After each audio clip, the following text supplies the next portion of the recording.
Salam dəyərli şagirdlər və abituriyentlər. Bugün 9 Mart daxilində Dövlət İmtahan Mərkəzi bildiyimiz kimi buraxılış imtahanı keçirdib. O sualları artıq biz toxunduq, dil qaydalarına aid olan sualların izahını kanalda yerləşdirdik.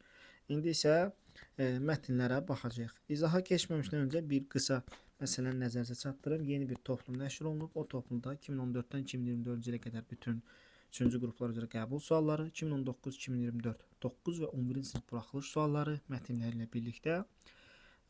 Bundan əlavə də 2019-dan 2024-cü ilə qədər bütün model testlər, yəni həm blok tipli, həm 9, həm də 11-ci sinif buraxılış tipli model testlər və bütün bu sualların izahları, yəni QR kodu oxudaraq həmin sualların izahına baxa bilərsiniz. 9-cu sinif, 11-ci sinif buraxılış imtahanına hazırlaşan və blok imtahanına hazırlaşan şagirdlər üçün çox əla bir fürsətdir. Həm bu il, həm də növbəti il imtahanlarda iştirak edəcək şagirdlərimiz onu rahatlıqla əldə edə bilərlər. Sifariş üçün 055 256 25 45 nömrəsinə yaza bilərsiniz. İndi isə izahımıza başlayaq. Deməli, mətnimiz, bədii mətnimiz bir il mətnidir. Gəlin ilk öncə bunu oxuyaq. Qəribə sentyabr idi.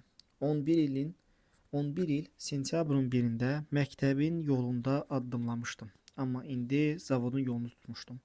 Bir neçə ay əvvəl işdən çıxan anamın israrına fikir verməyərək qəbul imtahanına girməmişdim. İndi mən anama dəstək olmaq istəyirdim. O, qardaşımla məni tək böyütmüş, çox çətinliklər görmüşdü.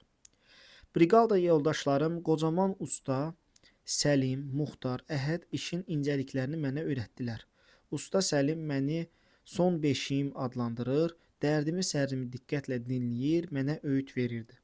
Bu insanların arasında işləmək mənə o qədər xoş gəlirdi ki, yavaş-yavaş qəlbimdəki sıxıntını müəllimlərimdən, sinif yoldaşlarımdan eşitdiyim Fuad məşhur riyaziyyatçı olacaq sözlərini də unutmağa başlamışdım. Hətta o övladlarının ali təhsil almasını arzulayan anamın sən oxumalısan nəsihəti də bu qulağımdan girib o biri qulağımdan çıxırdı. Son vaxtlar usta Səlim xeyli dəyişmişdi. Gözlərində dərin hüzün var idi. Əvvəlki qıvraq davranışından əsər qalmamışdı. Ovqatı da tez-tez korlanıb. Son vaxtlar heç özünə oxşamırsan usta, dedim. Mən çoxdan özümə oxşamıram oğul. Görürsən, heç əlimə açar da almıram. Gülümsədim. Açar nəyinə lazımdır? Məsləhətin bizə bəsdir. Sənin bacarığın, təcrübən kimsədə yoxdur. Usta Səlim qətiyyətlə başını buladı. Adam gərək öz çörəyini yesin. Muxtar da, Əhəd də işi məndən yaxşı bilir. Nə əlimdən daha bir iş gəlir, nə də məsləhətin bir kimsəyə lazımdır. Bəs mənə? Qoca usta düz gözlərimin içinə baxdı və dedi. Sən bura adam deyilsən. Niyə usta? Yoxsa mənim bacarığıma inanmırsan? İnanıram, hamımız inanırıq.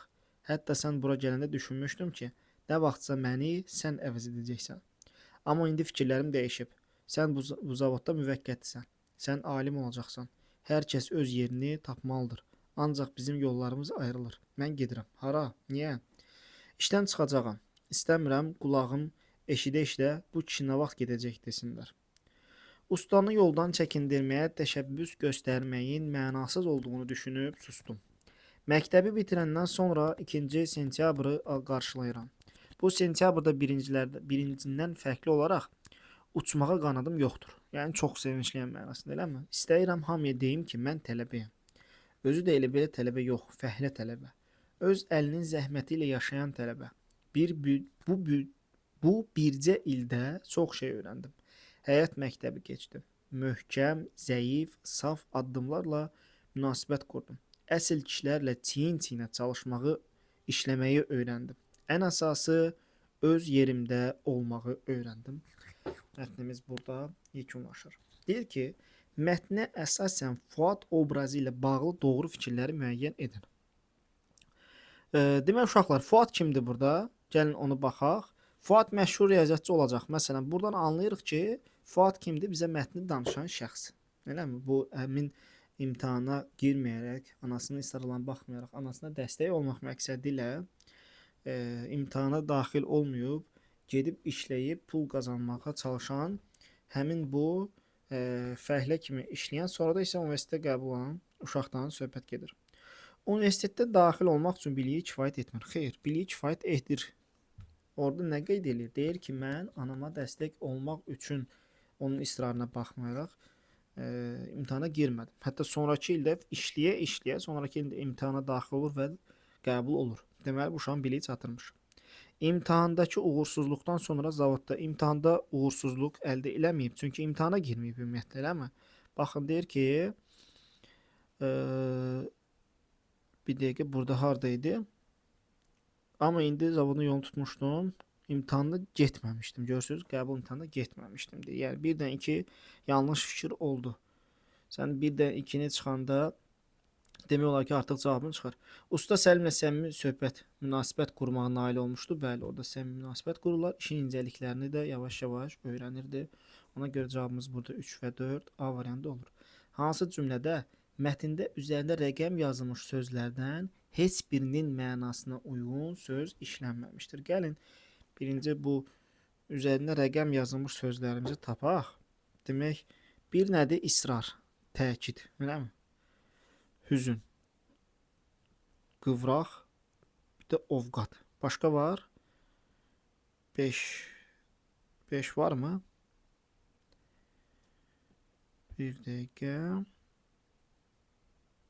5-i görmürəm hələ ki. Gəlin bunları yoxlayaq.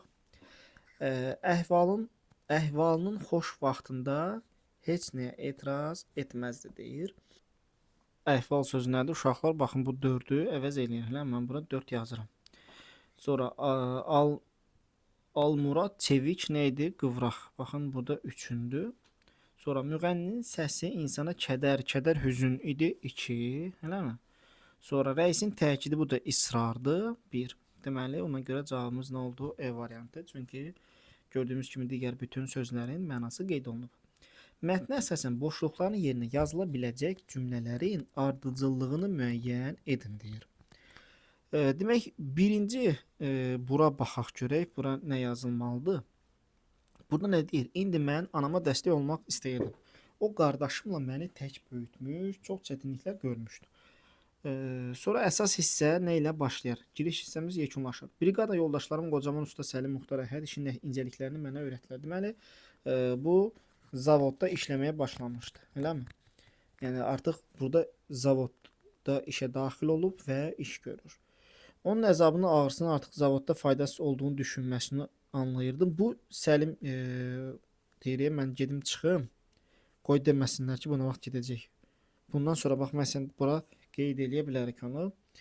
Artıq zavodda işlədiyim bir neçə gün idi. Bəli, tam bura yaza bilərik ki, artıq zavodda işlədiyim bir neçə gün idi. Briqada yoldaşlarım Qocaman Usta nə edirdi? İşin incəliklərini mənə öyrətdilər. Ona görə nədən başlayacağıq uşaqlar? 2-dən başlayacağıq. Bu dəqiqdir. Sonra demək, bu nədir? Mən çoxdan özümə oxşamıram oğul deyə usta qeyd eləyir. Ondan sonra nə deyə bilərik? Baxaq, 3-ə oxuyaq. 1 alınmır zaten ora deyil. 1 bura qeyd elədik, elə deyil. 2-dən sonra bir dənə boşluq, sonra 1. Ən axırda ən əsası öz yerimdə olmağı öyrəndim. Qabaqçı kimi işləyə bilmirəm. Bax, bura tam qeyd edir. Mən çoxdan özümə oxşamıram oğul deyir. Sən son vaxtlar heç özünə oxşamırsan usta. Mən çoxdan özümə oxşamıram oğul. Qabaqçı kimi işləyə bilmirəm. Barmaqlarım sözünə baxmır. Görürsən, heç əlimi açar da almıram. Görürsüz, tam uyğun gəlir ona. Yəni 2-dən sonra nə olacaq? 4 olacaq, sonra 1 olacaq. Avtomatik cavabımız B variantı olur. Mətnə əsasən səbəbini müəyyən etmək mümkün deyil deyir. Ustanın işdən getmək istəməsinin səbəbi məlumdur. Çünki deyir ki, mən artıq işləyə bilmirəm. Elə deyil. İstəmirəm ki, deyir, qulağım eşidə desinlər ki, bu kişi nə vaxt gələcək. Ananın işdən çıxması var idimi burada? Demək, biri silək uşaqlar. Nə deyir burada? Amma indi zavodda bir neçə ay əvvəl işdən çıxan anamın, anası işdən çıxır, amma anasının nəyə görə işdən çıxmasının səbəbi mətndə qeyd olunmur. Mümkün deyildi səbəbini müəyyən etmək, ona görə 2-ni seçirsən. Fuadın zavodda işləmək qərarını anasına dəstək olmaq üçün deyir. Baxın burada qeyd eləyir. Ona görə 3-ün də cavabı var. Yəni ona görə sən burada məsələn 1-i çıxsan, 3-ü çıxsan, 3-ü çıxsan, 1-i çıxsan, 2 də zaten doğru cavabındır. Ona görə C variantı cavabın çıxır. Yəni imtahanda dəqiq olaraq bilirsənsə ki, bu doğru fikirdir, yaxud da yanlış fikirdir, bu üsuldan istifadə edə bilərsən. Ananın övladlarını tək böyütməsinin səbəbi demək baxaq burada tək böyütmüş, çox çətinlik görmüşdü. Niyə görə tək böyütmüşdü bilmirik. Atası ölübmü, atası ayrılıbmı? Yəni bu haqqında heç bir məlumat yoxdur. Cavabımız 2 və 4 olur C variantı. Mətndə deyib bu haqqda məlumat var, mətndə məlumat yoxdur. Gəlin baxaq. Müəllimləri Fuadın gələcəyi ilə bağlı yüksək fikirdə idilər. Gəlin burada baxaq. Fuad məşhur riyaziyyatçı. Demək bu insanların arasında gəlib çıxın müəllimlərimdən, sinif yoldaşlarımdan, demək həm müəllimlərindən, həm də sinif yoldaşlarından işləyir. Eləmi? Bax mətndə bu haqqda məlumat var. Fuad zavodda maşın qayırma sahəsində çalışır. Bu haqqda məlumat yazılmayıb hansı sahədə çalışdığına dair. Fuad zavoda gələndə usta Səlim düşünmüşdü ki, nə vaxtsa onu Fuad əvəz edəcək. Baxın deyir ki, burada bir dəqiqə, hətta sən gələndə düşünmüşdüm ki, nə vaxtsa məni sən əvəz edəcəksən. Düz deyilmi? Yəni bu haqqında da fikir mətndə məlumat var. Məsələn, 2-də məlumat yoxdur, 1, 3 götürəcəksən cavab. Ona görə cavabın da burada da 1, 3, 5, 6 olaraq çıxır. Amma yenə də baxaq. 4-də Fuad ailənin yeganə övladı deyil. Məlumat var. Var. Baxın deyir ki, o qardaşımla məni. Eləmi? Demək tək övladı deyil. Bunun qardaşı da var. Yoxdur fikrinə uyğun gəlmir. Ustanın gedişindən sonra işçilərin biri onun yerinə keçir. Ustanın getməsi belə qeyd olunmur. Nəinki ustanın gedişindən sonra baş verəcək hadisələr. Briqadanın digər üzvləri və üzvləri də qoca ustanın işdən getməsinə qarşı idilər. Bu haqqda məlumat yoxdur. Bir dənə bu Fuadla Səlimin dialoqu keçir, amma digərləri nə fikirləşir, nə deyirlər, bu haqqda heç bir məlumat yoxdur. Demək, ustanın gedişindən biri onun yerinə keçir. Məlumat yoxdur da, elə yoxdur olduğu üçün bunu götürməlisən də. 1, 3, 5, 6 cavabımız olacaq. Burada da D variantı. Mətnə əsasən əvvəldə işarə qoyulmuş ifadələrin mənasını müəyyən edib yazın deyir. Demək buna baxaq. Mətnə əsasən cədvəl tanımlayın. Cədvəlimiz yoxdur. Təəssüf ki, Eyler-Venn diaqramımız yoxdur. Gəlin 46-ya baxaq. Demək əvvəldə işarə qoyulmuş hansıdır? Bu qulağımdan girib o bir qulağımdan çıxırdı.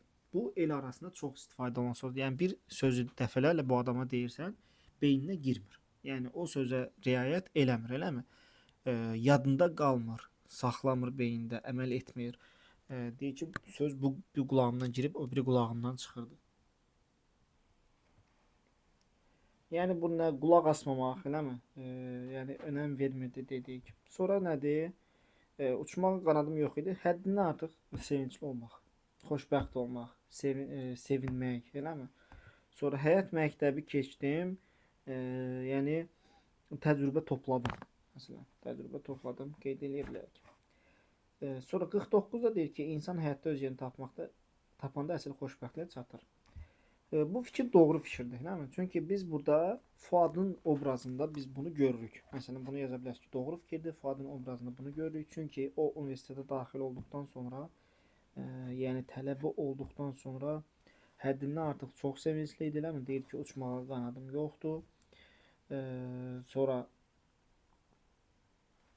nə deyir? Burada sonra ən əsası öz yerimdə olmağı öyrəndim. Yəni öz yerində olması onu həddindən artıq çox sevindirirdi. Öz yerini tapmışdı bilinir. Altına xətt çəkilmiş cümləni mətnin səciyyəvi üslubluq xüsusiyyətlərinə uyğun zənginləşdirmək yenidən yazın. Bu demək olar ki, hər dəfə istifadə olunan sual tiplərindəndir. Bilir ki, bədii mətndə obrazlıq, məcazilik, poetizm üstünlük təşkil edir. Yəni burada verilən cümləni sən nə edəcəksən? Bir qədər məcazilik qatacaqsan. Yəni cümləni məcazi mənalar qatıb genişləndirəcəksən.